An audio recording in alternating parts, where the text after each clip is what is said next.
Hello, everyone, and welcome to It's Funny to Tears.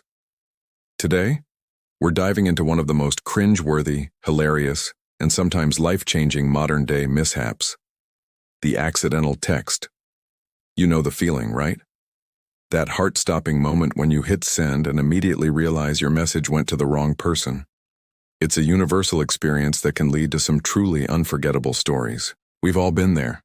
Maybe you sent a complaint about your boss directly to your boss, or perhaps you sent a sappy romantic message meant for your partner to a random contact from 5 years ago.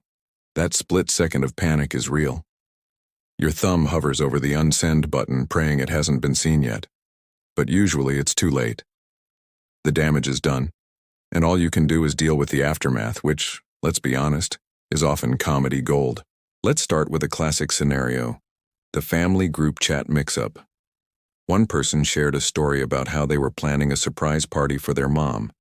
They sent a detailed message about the secret plans, the cake, the decorations, everything, to the family group chat, which included their mom. The next message in the chat was from Mom herself, simply saying, "Oh, that sounds lovely. What time should I pretend to be surprised?" The surprise was ruined, but the family still talks about it and laughs years later. It just goes to show that even our mistakes can become fond memories. Then there are the job-related blunders. A friend of mine was venting to their work buddy via text about a particularly annoying client. They wrote a long, detailed rant, full of sarcastic comments and over-the-top frustration. You can guess what happened next. They accidentally sent the entire novel-length complaint to the client. The silence that followed was deafening. My friend thought their career was over. But instead of getting angry, the client replied with a single laughing emoji and said, "Fair enough, I've been a bit difficult this week. Let's start fresh tomorrow." It turned into an unexpected bonding moment, and they actually developed a much better working relationship after that. Sometimes a little accidental honesty can clear the air in the most unexpected way. Let's not forget the dating world. This is where accidental texts truly shine in their awkward glory. Someone told me about a time they were crafting the perfect, cool, and witty reply to a message from their crush. They were workshopping it with their best friend, sending them different versions. Version 1, "Hey, I had a great time too." Version 2, "Last night was fun, we should do it again." Then they wrote, "OMG, what should I say? I don't want to sound too eager," and accidentally sent that message directly to their crush. The mortification was instant. But their crush replied, "Just be yourself, it's working so far." And guess what? They ended up going on another date. It was a lesson in how overthinking things can be our own worst enemy. Authenticity won the day. Another hilarious story involves a wrong number. A woman received a text from an unknown number with a picture of a very cute, very fluffy dog wearing a tiny sombrero. The text said, "Felt cute, might delete later. Tacos tonight?" Instead of just saying "wrong number," she decided to play along. She replied, "Looking sharp, but I'm more of a burrito person."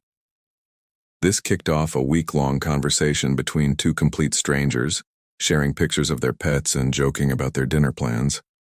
They never met, but for a short time, they were the best of accidental text friends. It's a sweet reminder that a simple mistake can sometimes lead to a genuinely wholesome and funny connection, even if it's brief. Autocorrect is often the villain in these stories too. It has a mind of its own, turning innocent messages into absolute chaos. One person meant to text their partner, "Can you pick up some duck sauce on your way home?"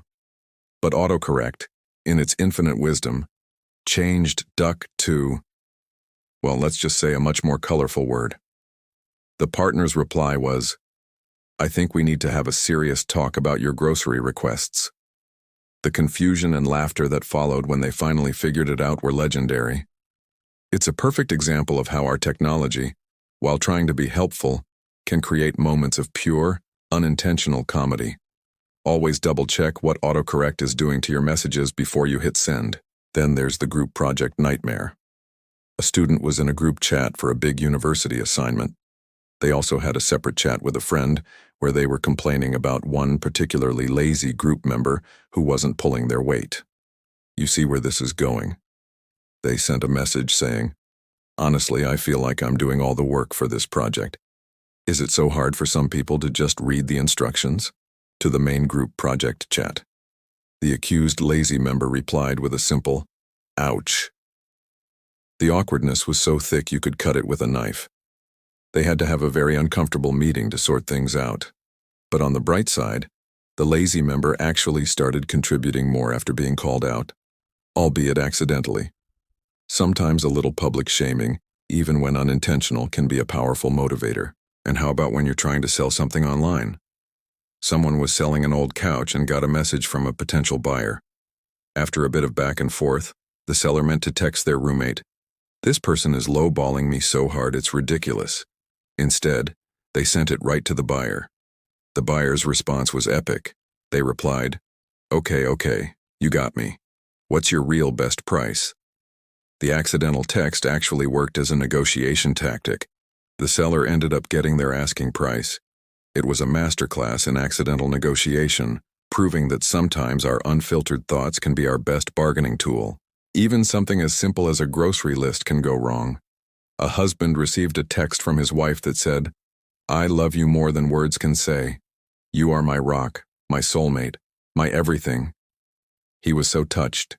He replied with an equally heartfelt message. A few minutes later, his wife texted back, "Oh my God, that was for the dog. But you're pretty great too, I guess. Can you pick up milk?"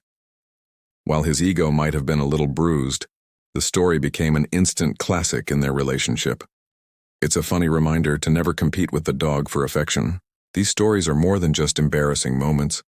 They're little windows into our human, imperfect lives. They show that we all make silly mistakes, and more often than not, the world doesn't end. In fact, these blunders often lead to laughter, stronger relationships, and stories that we share for years to come. They connect us through our shared experience of being perfectly imperfect. So the next time you send a text to the wrong person, take a deep breath. Yes, you might want the ground to swallow you whole for a minute.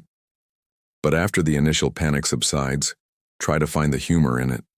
Because chances are, you've just created a story that will make someone somewhere laugh until they cry. And you might even have a new story to share with us here. What's the best accidental text you've ever sent or received? Share your stories in the comments below. We would absolutely love to read them and maybe even feature them in a future video. Let's all share a laugh at our collective digital clumsiness. Thanks for watching It's Funny to Tears. Don't forget to like this video, subscribe to the channel, and hit that notification bell so you never miss out on our next dose of hilarity. We'll see you in the next one.